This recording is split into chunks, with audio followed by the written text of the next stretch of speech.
Many times I heard from friends horror stories about night shift workers, watchmen, and night cleaners. Here are some of them that stick in my memory. I don't remember the watchman's name. Let it be Mrs. Vinson. She worked at the school and was on duty. And then the director of the school died, right in his office. A strict person who loves order. We celebrated the wake in the school cafeteria with the whole team and dispersed. Baba Masha was on duty for the night. She wanted to go to the toilet because she had drunk tea and bagels, so she went to the second floor. He looks, and in the director's office the light is on and the door is slightly open. I went and turned it off, thinking that they forgot to turn off the light. After a while, I heard a noise on the second floor. I went to check. The light was on again and the door was ajar. In general, all night she turned off the lights and closed the door. Mrs. Vinson was a brave woman, but when the next day she met a friend who lived next to the school, but did not know about the death of the director, and she asked her, "Why did your boss work all night at the table?" Mrs. Vinson has lost all her courage. Our neighbor from the first floor, Grandfather Peter, works as a watchman at a factory. Its guardhouse is located near the gate. And then one night, Peter heard footsteps near the fence on the other side. The dogs guarding the territory huddled, some in the booth, some in the guardhouse, tucked their tails between their legs and began to whine. Grandfather decided to see what kind of thieves were trampling around there. He opened the little window on the gate and shouted, "Who's hanging around here? I'll shoot now." And suddenly he clearly heard the voice of his mother, who died 20 years ago. "Patricia, get out of here. It will be bad." Peter was seriously frightened. He called the policeman on duty, saying that unknown people were walking along the fence, and his hair was standing on end from fear. He asked his superiors to go home and rest the next night, and then I found out that that night the plant was robbed, the watchman was killed, and the dogs were shot. Peter is sure that his mother saved him from death.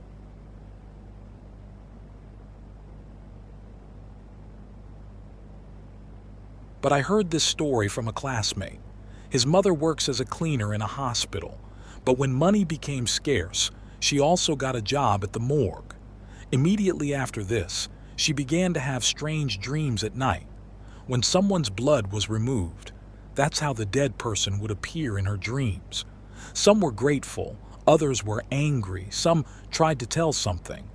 She thought that it would pass when her nerves got used to the new work, but the dreams did not stop. By the way, she still works in that morgue. I'm the night miller in a flour mill. Our mill has been running since the 1870s, with upgrades in the 20S30 Ace Key. Everything is still hand-adjusted, no computers or automation other than the stop-start and the production scales. Milling used to be an extremely dangerous profession, and it's still not one of the safest. That's a bit of backstory. I catch flashes of people walking around out of the corner of my eye 3-4 times per week, at the end of the roller mill line or on the other side of the sifter line or on the next flight of stairs, etc. There's only 4 of us in the building at night, so I know it's not my co-workers, as they'd have no business in the areas I'm talking about. About 6 months ago, I was dropping the measuring tape in the flour bins to figure out how much space we had left because we hadn't gotten any trailers to load in a while and were tight on space. While I was squatted down reading the tape, I noticed legs out of the corner of my eye. They approached and stood next to the bin hatch waiting for me to be done with my math. I figured it was our loader, come up to see if we were going to run out of space. I finished up and rolled up the tape, stood to talk to him, and by the time I was standing and turned, whatever it was had faded away, vanished. This was a solid presence. I 100% saw pants and work boots while I was concentrating on my tape and math.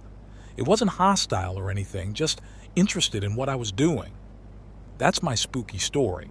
It sounds better when I tell it out loud, though. Night security here. I stopped an active burglary at one of our accounts. I checked the whole exterior of the building.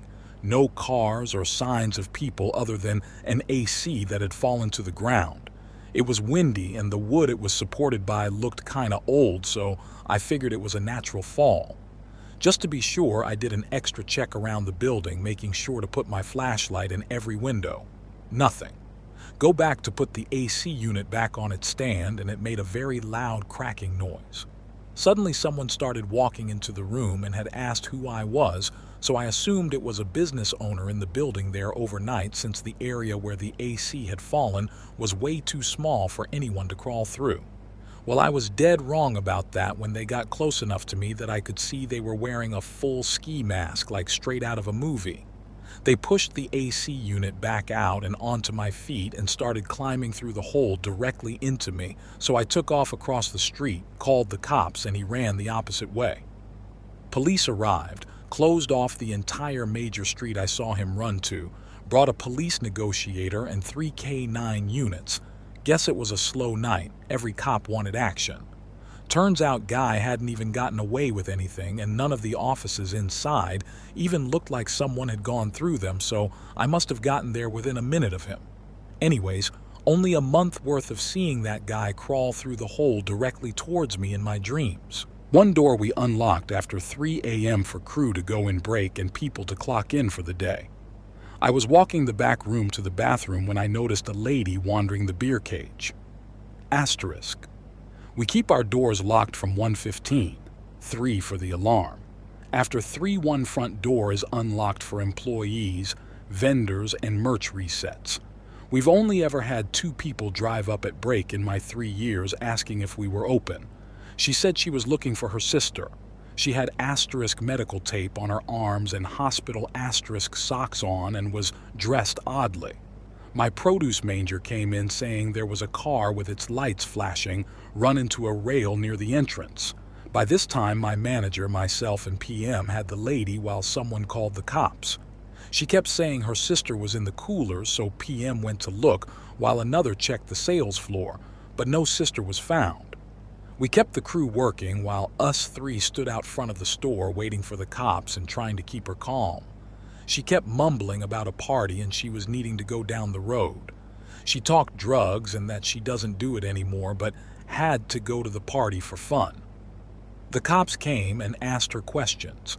She was on something for sure and then told the cops she lived actually 3 HRS away, and that was indeed her car. They took her to the hospital and took out statements. Turns out she had escaped from a rehab facility, somehow got in her car, drank something that was pungent and drove high as a kite until she somehow ended up in the grocery store parking lot, crashed into a pillar by the doorway. Was she staying in a place nearby? Who knows? The car was actually in good shape, but the driver was not. Not really scary, but it did startle me a bit. For a short while, we did keep the doors locked after break until the bell kept being rung around 4 a.m., but it was a lot to stop working, walk up, and then walk back.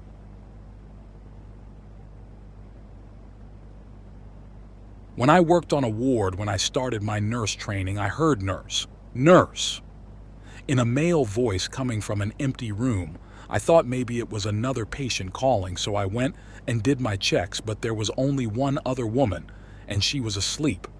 I went back to the nurse's station, and the buzzer kept going off for the empty room where I heard the noise, so I walked round the corner to go check it out, and I saw an old man poke his head round the corner. I remember it clear as day, and this was a couple years ago. He was wearing blue striped pajamas and had a full head of white hair. My heart literally sank, and I got really cold and goosebumps all over my body. I ran back to the station and told someone else to go check it out. I was pretty shook up about the whole thing. I spoke to the doctor on shift about it, and he just said, "Well, it's a hospital. What do you expect?" LOL. We did go check it out eventually, and the room was still empty. Now I'm an ER nurse, and I'm kinda hardened up to the stuff now. I have so many ghost stories from colleagues, but that was the only thing that's really scared me.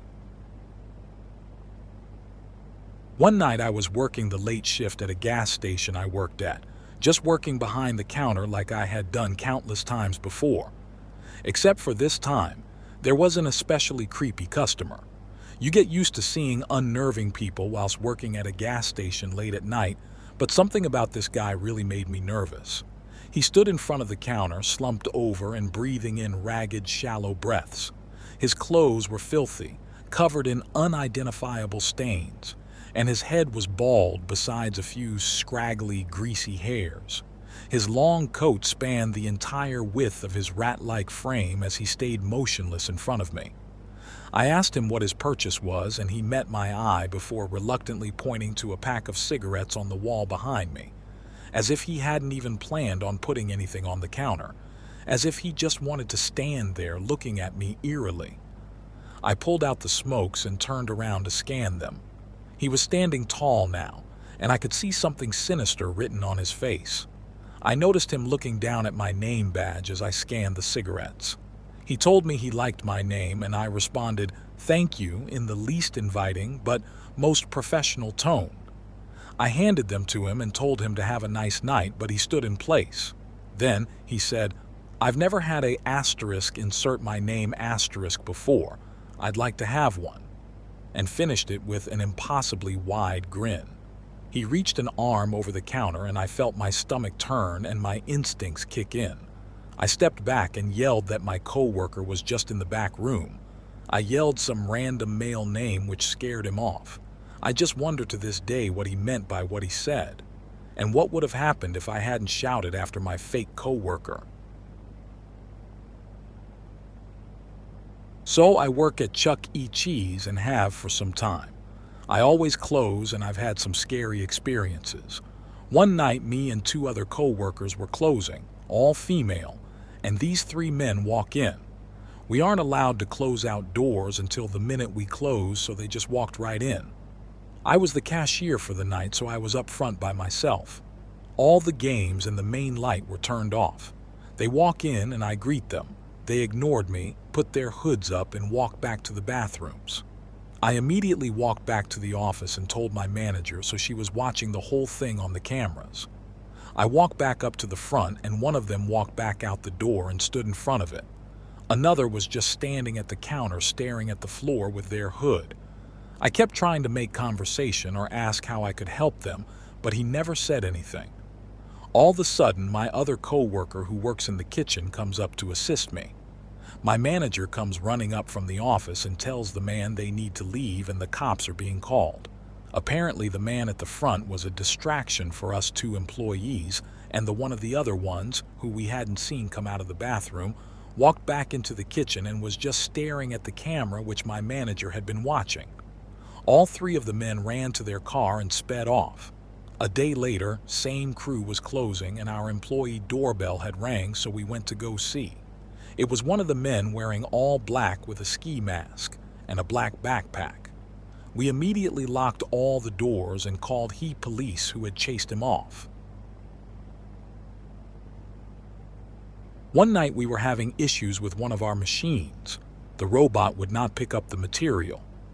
Given that one of the experienced techs decided to void any safety procedure and go into the active robot cage, safety issues were bound to happen. In the end, they triggered a sensor, and one of the robots came around impaling their hand.